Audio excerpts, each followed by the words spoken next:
Quería agradeceros vuestra asistencia a otra noche más de los investigadores. Ya van 12 años que hacemos este evento, que empezó muy chiquitito, empezó con unas dimensiones pequeñitas y cada día ha ido creciendo y creo que como servicio nos orgullece y nos enorgullece que ver la dimensión que va tomando, ¿no? La Noche de los Investigadores es un evento que se hace a nivel europeo, se hace en 400 ciudades europeas conjuntamente esta tarde del viernes. También nosotros lo hacemos en consorcio con las universidades públicas andaluzas a través de la Fundación Descubre. Y bueno, cuando decía que ha crecido es que hoy en día, en esta versión de este año 2023, tenemos más de 80 actividades, tenemos más de 300 investigadores. En esas actividades tenemos desde talleres, que es lo que más visible es porque se ve todo el parque, cosa que nos hace mucha ilusión ver el parque lleno de gente. Tenemos un taller en especial este año que se llama Ratón Pérez, que visitando a Ratón Pérez, que se trata de una investigación que le pide a los pequeños para que colaboren con la investigación desde que son niños, nos den un diente de leche de los que se le ha caído y entonces ese diente de leche pasará a una base de datos donde se estudia el genoma humano y la evolución. Y eso se hace dentro del CENIR, de el más famoso museo de Atapuerca que hay y ese centro de investigación sobre la evolución humana. Tenemos también otras charlas en el Eduardo Con, que aborda desde un punto de vista interdisciplinar la investigación y tenemos, que yo a esta actividad le tengo mucho cariño porque fue la primera.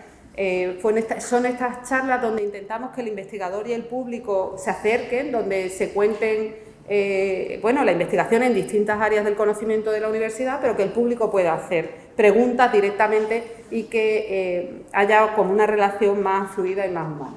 Entonces, sin más, bueno, paso a presentar esta primera mesa, que en este caso desde hace unos años intentamos darle una visión global a distintas ramas del conocimiento que hay en la Universidad de Málaga y que se vea un tema desde distintas áreas o desde distintos puntos de vista, ¿no? En este caso, aunque en la mesa hay historiadores, básicamente historiadores y lingüistas, pero yo creo que esta mesa la podemos definir como una mesa que estudia la mujer, que hoy en día es como un área transversal en estudios tanto de historia como de filología y también, ¿por qué no?, incluso el movimiento, ¿no?, de valores del LGTBI. Y se trata de que la investigación al final acabe y los estudios repercutiendo en la sociedad. Son temas que hoy en día interesan en la sociedad,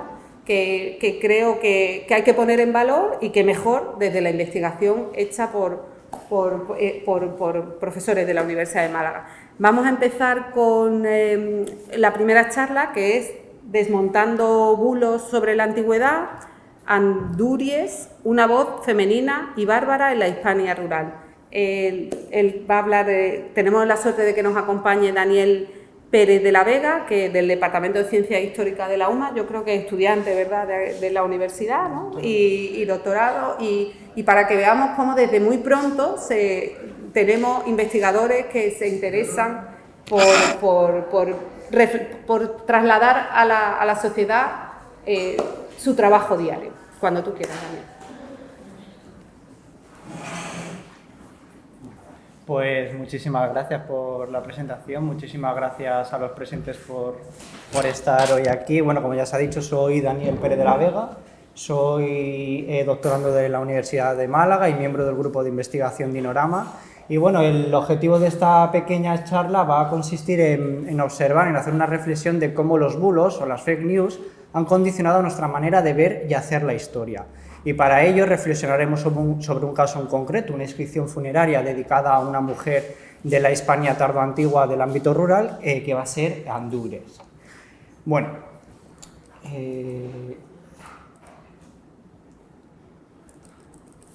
Como todas y todos sabréis, los bulos y las fake news es algo que se utiliza mucho hoy en día, se utiliza en los medios de comunicación, se utilizan en las redes sociales. Por ejemplo, hace unas semanas algunos usuarios de Twitter, no sabemos con qué intención, dieron por muertos a Savater y Perales, dos personajes famosos, que rápidamente tuvieron que sacar comunicados y vídeos desmintiendo esta situación. También estos bulos y fake news muchas veces se utilizan para manchar la imagen pública de ciertos personajes famosos. En este caso, el presidente de Ucrania, Zelensky, al que se le había colocado droga en la mesa de una manera intencionada y donde vemos todo que, bueno, era un montaje, ¿no? Y también se utiliza para el efecto contrario, que es dibujar una imagen positiva de alguna institución o de algún grupo. En este caso, por ejemplo, el hotel de Cristiano Ronaldo, que supuestamente había estado ayudando de una manera gratuita y altruista a todas las víctimas del terremoto en Marruecos de hace unas semanas. Y pronto se descubrió que esto no había sido así, que el hotel había estado funcionando de una manera normal y que incluso había estado cobrando a todas estas víctimas que se habían querido alojar en estas habitaciones.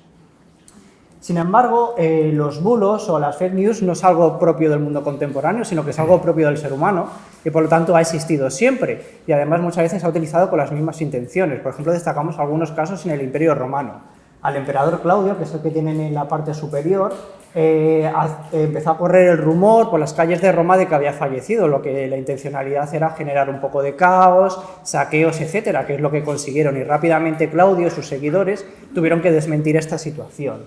Asimismo, estos bulos se utilizaban también para manchar la imagen pública de ciertos personajes, en este caso, como ven abajo, el emperador Tiberio, que se le intentó mostrar como una especie de desquiciada, con problemas psicológicos y también una especie de depravado sexual, para deslegitimar un poco sus medidas políticas.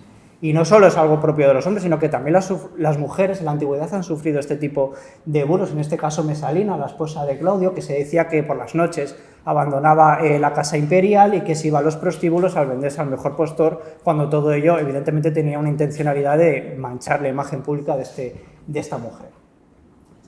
Y bueno, todos estos bulos y todas estas fake news es lo que nos encontramos las historiadoras y los historiadores, y el principal objetivo es ver la realidad histórica que hay detrás de ellos y un poco también la intencionalidad que tienen. Sin embargo, muchos de estos bulos se han ido perpetuando a lo largo de la historia y algunos de ellos se están construyendo actualmente y muchos se han arraigado con fuerza en la sociedad y es muy difícil como cambiar la perspectiva. Algunas compañeras y compañeros a través de las redes sociales como que intentan un poco superar este tipo de bulos, sin embargo, como están arraigados con tanta fuerza, muchas veces se les desacredita, incluso se les llega a atacar, como pueden ver en estos tuits. También en las propias redes sociales, como podrán ver en el último tuit, se utilizan mucho para difundir estos bulos, donde es una especie de teléfono escacharrado que se va agrandando y al final podemos encontrar a gente que niega hasta la esclavitud. Y bueno, pues al final el objetivo último de esta charla es saber si podemos desmontar alguna serie de bulos que se han ido arraigando en el imaginario colectivo, en la sociedad, y para ello vamos a analizar una inscripción rural de época tardoantigua dedicada a una ilustre mujer, Anduires, que se fecha entre el siglo V o siglo VI, y que, como podrán observar, era una mujer con poder que tuvo la suficiente capacidad, el suficiente poder económico como para construir una iglesia y monasterio en su comunidad rural. Bueno, evidentemente estamos hablando de una mujer en la antigüedad y en la tardoantigüedad, y todos cuando hablamos de una mujer en estas épocas rápidamente nos imaginamos estas imágenes, ¿no? Una mujer pasiva, con poca actividad en todos los ámbitos y siempre al cuidado de los hijos.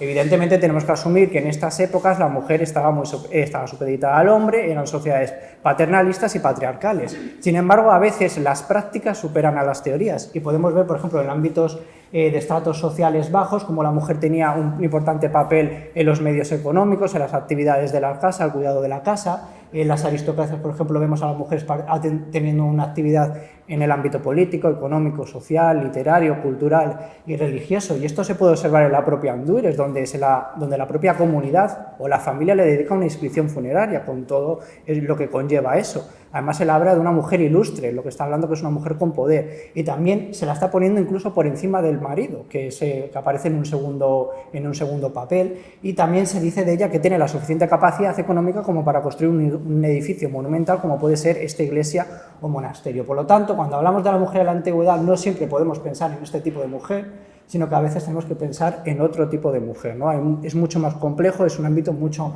más abierto y mucho más amplio.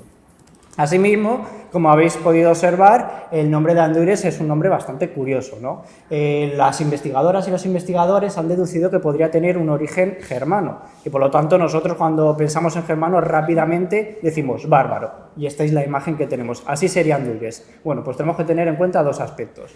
En primer lugar, que tú tengas un nombre no determina un origen étnico. No todos conocemos a personas que tienen nombres, sino por eso son de un país o de una zona determinada. El nombre puede responder a múltiples facetas, intereses políticos, modas, intereses familiares, etc. Pero bueno, vamos a asumir que es una germana y por lo tanto una bárbara. Tampoco nos la podemos imaginar con estas características. Y es que todos estos estereotipos los hemos heredado de la antigüedad, principalmente de los escritores de ámbito latino y también de los escritores griegos, que percibían a los bárbaros, en este caso a los bárbaros, de estas características y que van a tener una serie de prejuicios sobre ellos que se han ido perpetuando a lo largo del tiempo. Sin embargo, en estas fechas, estamos hablando del siglo V, siglo VI, estamos hablando de que estos pueblos estaban integrados en el Imperio Romano, que habían asimilado sus costumbres, sus características. Lo podemos ver, por ejemplo, en los propios cementerios, en las necrópolis, con grandes orfebrerías, joyas, etc. Y que una vez acabado el imperio, muchos de este modelo aristocrático lo van a continuar, en el caso de Hispania, los visigodos. Y por lo tanto, va a ser una mujer un poco más sofisticada, no con estas características de barbarie, entonces Andúrez no la podemos imaginar tanto así, sino que nos la debemos imaginar un poco más así, ¿no? Mucho más elaborada, de un modelo mucho más aristocrático parecido al mundo romano.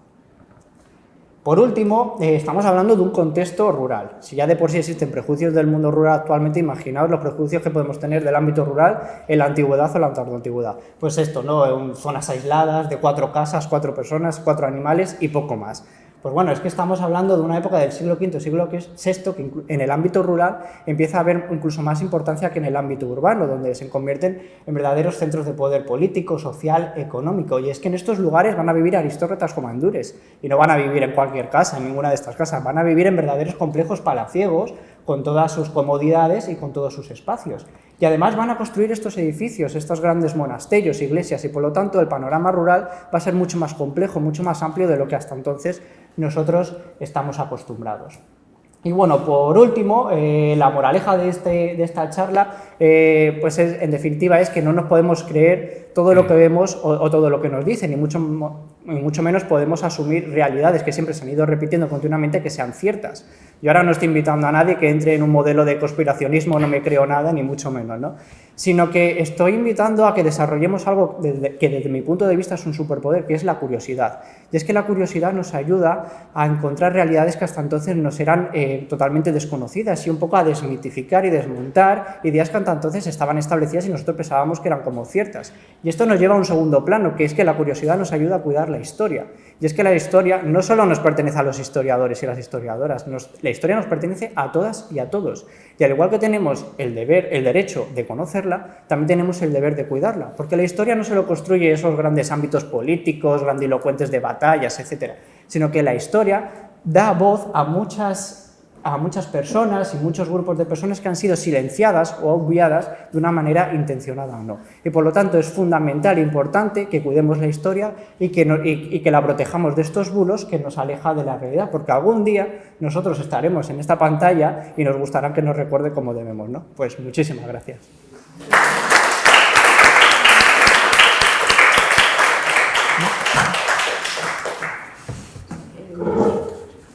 Vamos a hacer, no lo he contado antes, pero si hay alguna pregunta, alguna reflexión, porque creo que si no, al final lo vamos a mezclar un poco todo y creemos que un minutito o dos para alguna pregunta no estaría mal.